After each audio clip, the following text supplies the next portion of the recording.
1 Pedro, podem assentar.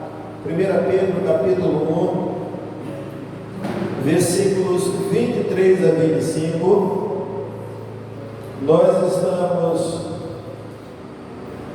Eu tenho pregado nesses últimos domingos no livro de John Piper, Coronavírus e Cristo. John Piper é hoje um dos maiores teólogos da teologia de vida cristã. Está aí um dos principais escritores que nós temos nos nossos dias, um pastor aí na linha assim mais ortodoxa, um excelente pregador, um excelente escritor, um excelente palestrante. E no meio desta pandemia ele escreveu um livro, e o nome do livro é Coronavírus e Cristo, e nós temos pregado nesse livro. 1 Pedro, versículo 23 a 25 diz: pois vocês foram regenerados, não de uma semente perecível, mas imperecível, por meio da palavra de Deus, viva e permanente. Pois toda a humanidade é como a relva, e toda a sua glória como a flor da relva. A relva murcha e cai a sua flor, mas a palavra do Senhor permanece para sempre. E esta é a palavra que nos foi anunciada.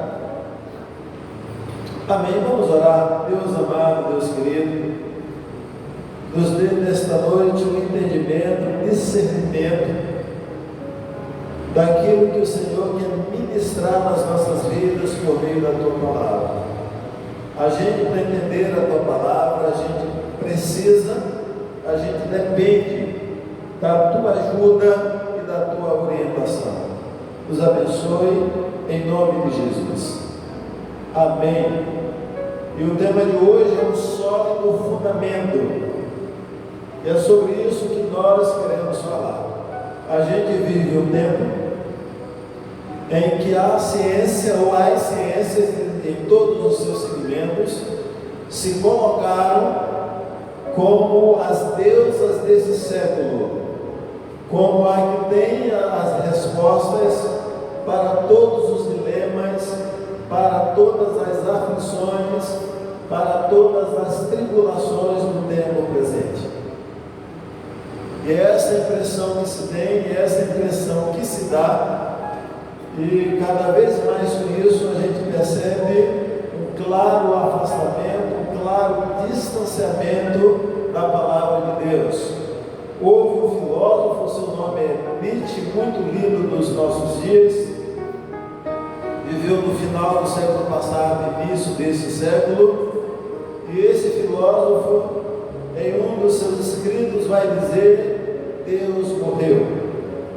Alguns anos passaram e Nietzsche morreu, e os cristãos foram lá no túmulo dele e colocaram: diz Deus, Nietzsche morreu. Porque, queridos, nós precisamos entender uma coisa, que o Deus que nos fez é o Deus que nos conhece, é o Deus que nos compreende, é o Deus que deixou o manual do fabricante, é o Deus que deixou regras, deixou leis escritas por onde nós podemos dirigir, guiar e basilar toda a nossa vida. Então nós temos na palavra de Deus o sólido firmamento, o sólido fundamento para as nossas vidas. E por que nós podemos garantir que a palavra de Deus é um sólido fundamento para a vida? Porque Deus trabalha com princípios, e os princípios de Deus aplicados à vida não tem como não dar certo, não tem como funcionar. Esses princípios são usados por homens da nossa época, por homens do século passado, por homens de séculos passados, e todos eles, ao aplicarem a palavra de Deus como fundamento de suas vidas, obtiveram o mesmo resultado. A gente está vivendo um tempo de pandemia, e à medida que o tempo vai passando, alguns estão mais temerosos, outros estão menos temerosos, mas no final das contas, queridos, quando nós tratamos de eternidade, o que eu penso sobre o coronavírus, o que eu sei sobre o coronavírus, ou qualquer outro assunto,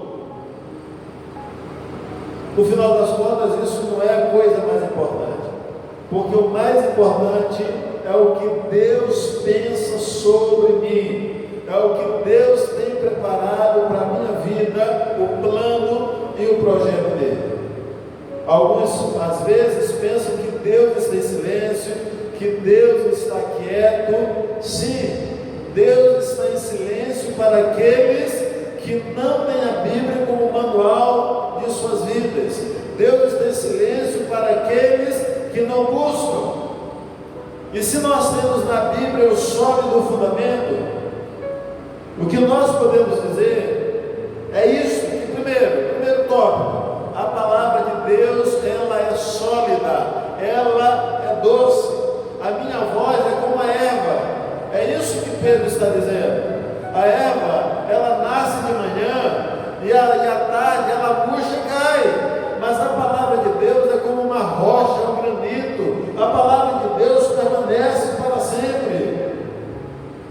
E é o Senhor Jesus que vai dizer que a Escritura, que a palavra de Deus não pode falhar.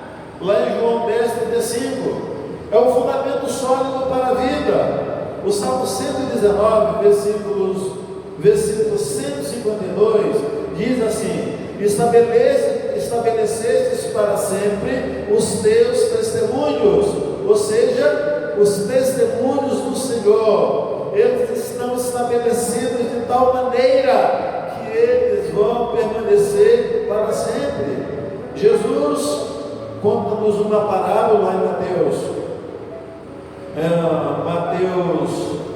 7, 24, 25, de dois homens. E Jesus vai dizer: olha, um deles construiu a sua casa sobre areia, e aí vieram os ventos, a tempestade, e grande foi a ruína daquela casa. Todavia outro construiu a sua casa sobre a rocha. Vieram os ventos, vieram as enchentes, e nada aconteceu, porque ela estava construída sobre a rocha. Assim é todo aquele que ouve e crê na minha palavra. Então, crer na palavra de Deus é o mesmo que construir a nossa vida, a nossa casa sobre um fundamento, sobre a rocha. O profeta Isaías, falando de Deus, no versículo 20, capítulo 28 e 29, vai dizer que Deus, ele é maravilhoso em conselho e grande em sabedoria. E ainda Samuel vai dizer que o caminho de Deus é perfeito. Há uma inquietude no coração dos discípulos, lá em João capítulo 6, Jesus prega um sermão muito duro, e a maioria o abandona, não quer mais seguir. E aí Jesus olha para os discípulos e diz: por acaso quereis vós também abandonar-me? E Pedro responde: Senhor, para que iremos nós, se só tu tens as palavras da vida eterna? Portanto, meus amados, nos melhores momentos da vida, nos piores momentos da vida, a palavra de Deus traz paz e alegria inabaláveis para o nosso coração. O profeta Jeremias, todos nós conhecemos, inclusive a lição da escola bíblica no domingo passado foi sobre a vida dele. É ele que vai nos dizer no capítulo 15, versículo 16, estas palavras: as tuas palavras enchem o meu coração de júbilo e de alegria. Então, queridos, a palavra de Deus é sólida, são as palavras da vida eterna, são as palavras que, sem medo algum, nós podemos fundamentar a nossa vida. E como nós podemos saber que a Bíblia é a palavra de Deus? Como nós podemos saber disso? Qual é a prova? Qual é o testemunho?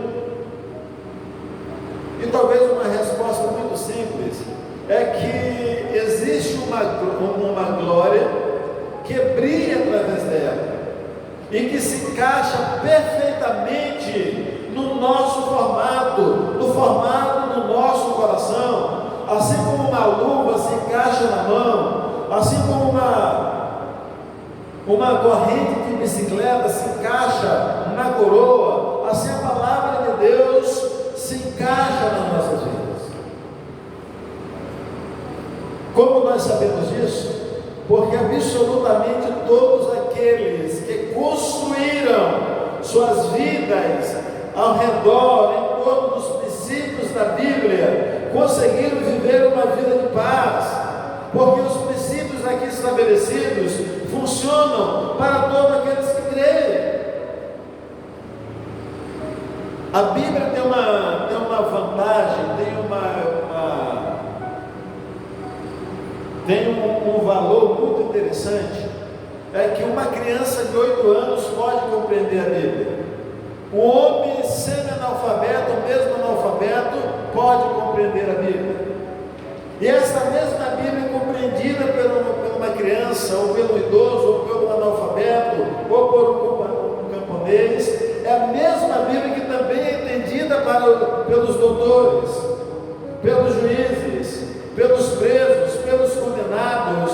Ou seja, ela funciona em todas as classes, ela funciona em todas as idades, em todas as faixas etárias. A Bíblia, ela é perfeita, ela funciona na vida de todas as pessoas que adota como prática na sua vida. E se ela funciona dessa forma, é óbvio que Deus intencionava que as pessoas pudessem ouvir e crer nessa palavra, e crendo fossem salvos. E nós podemos usar tantos outros exemplos, que a Bíblia é a palavra de Deus. Conta essa história, aliás, conta-se uma história, e eu não lembro se o pastor ele é chileno. O que é certo é que esse pastor ele era compultor, vendedor de Bíblias.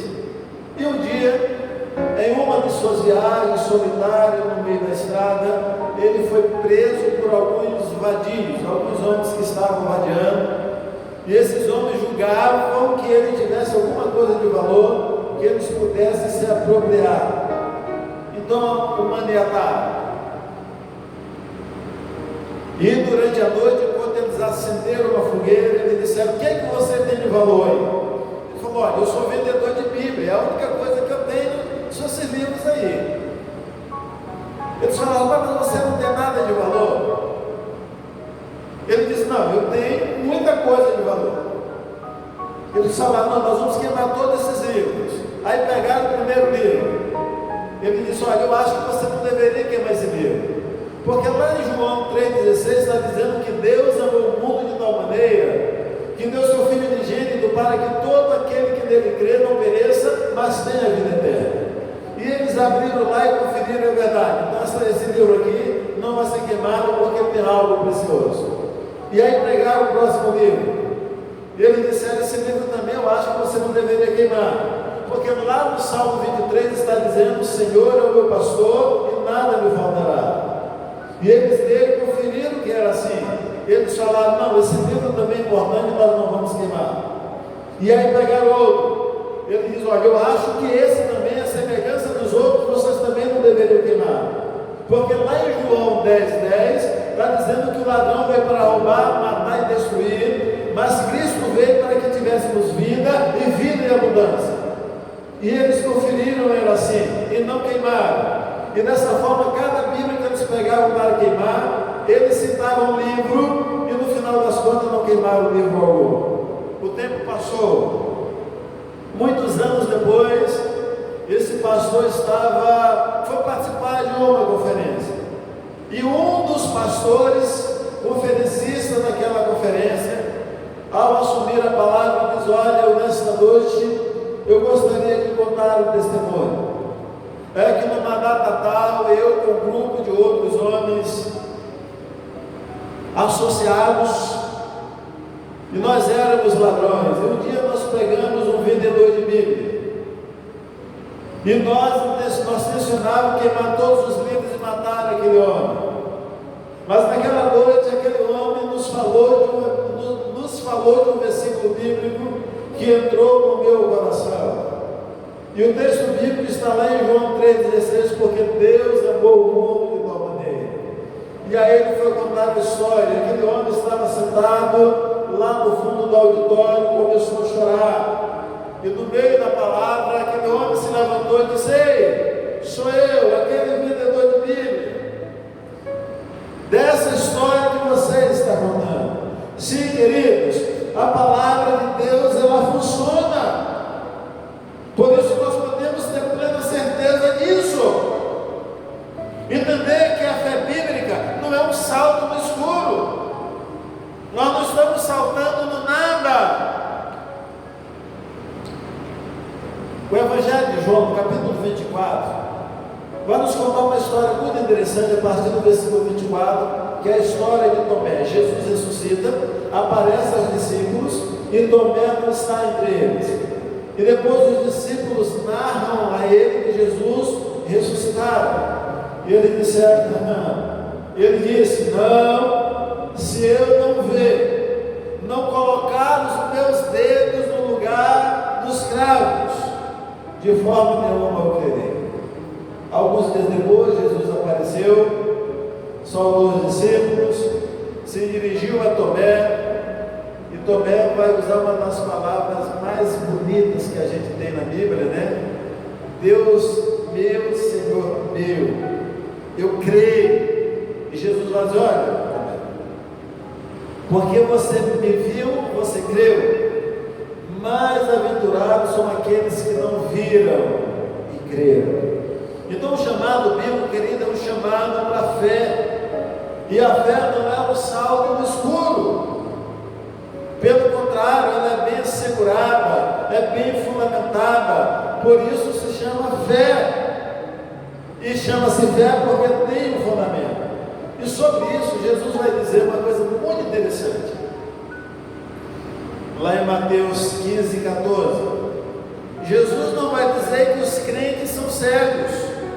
Não. Jesus diz que quem são cegos são os incrédulos, porque vendo não veem.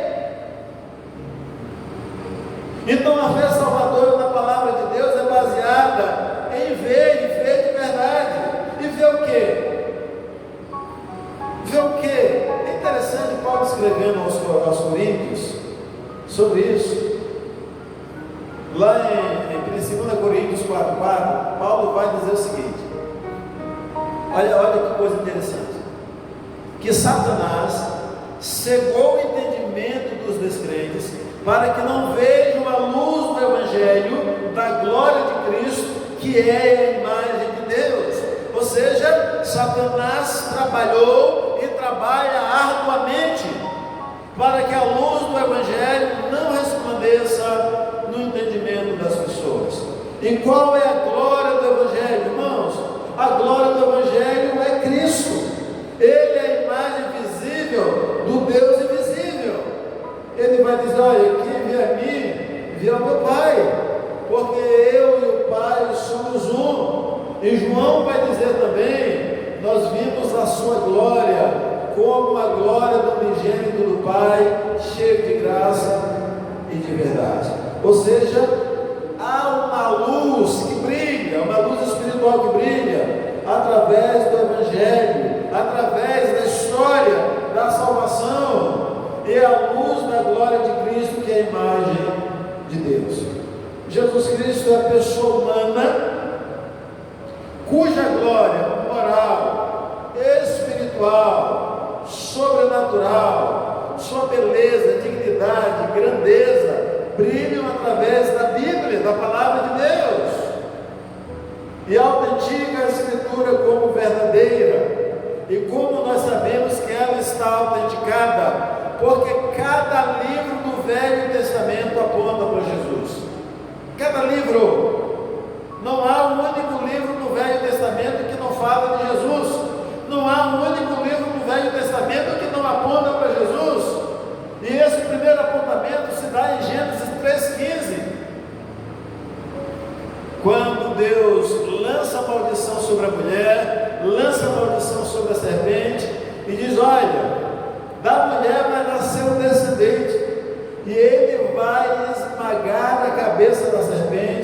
e a serpente lhe ferirá o calcanhar. E de lá para cá, toda a Bíblia vem apontando para Jesus, até quando chega o tempo do seu nascimento.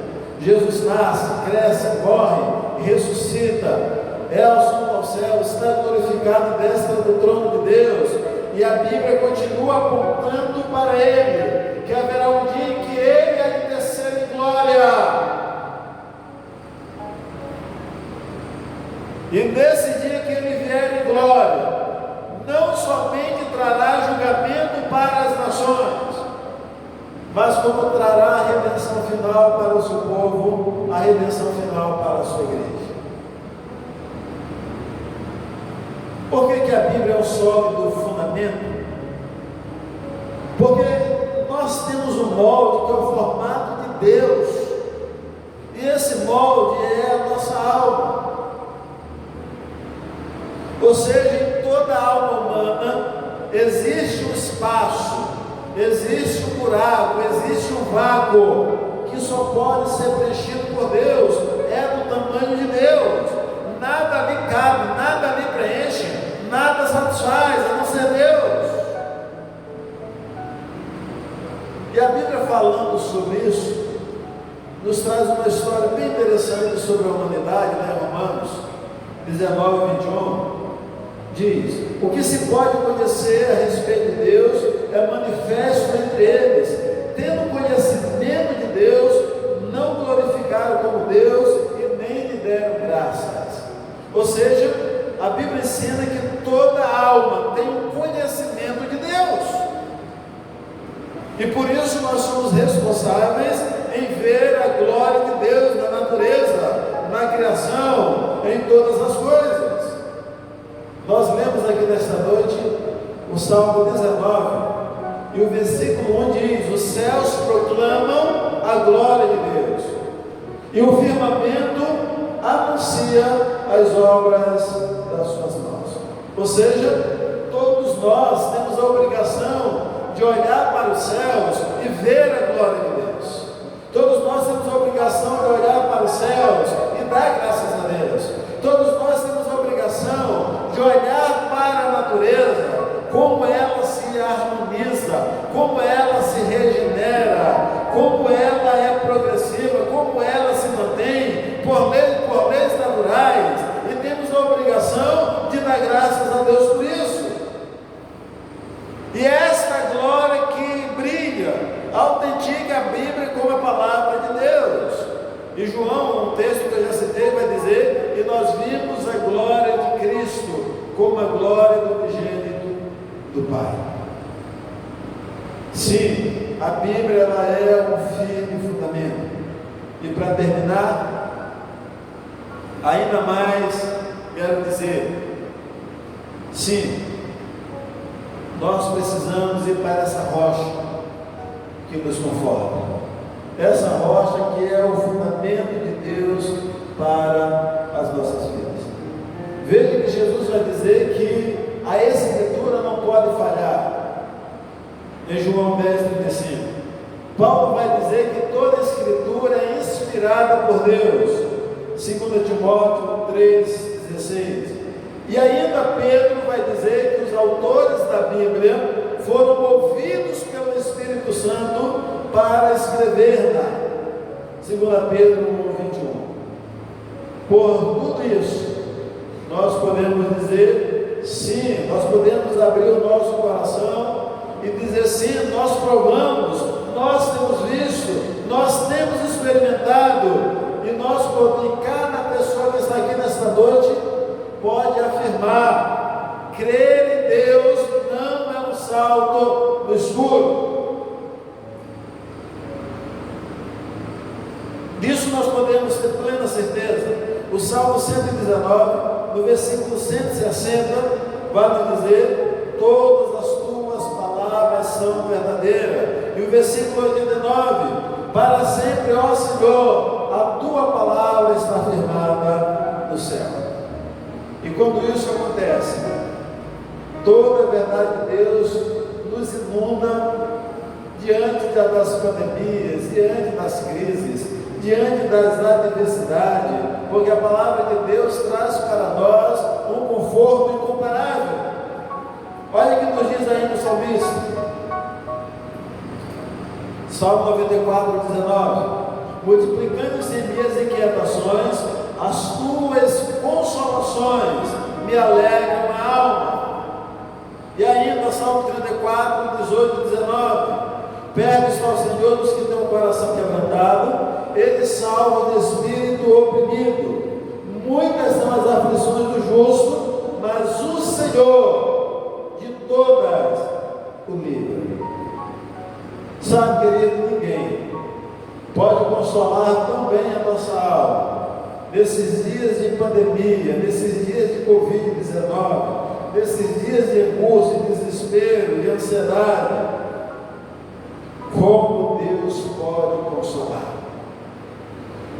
E o conforto de uma rocha grande e alta, uma rocha que não se move em meio da mais terrível tempestade que pode se abater na nossa vida.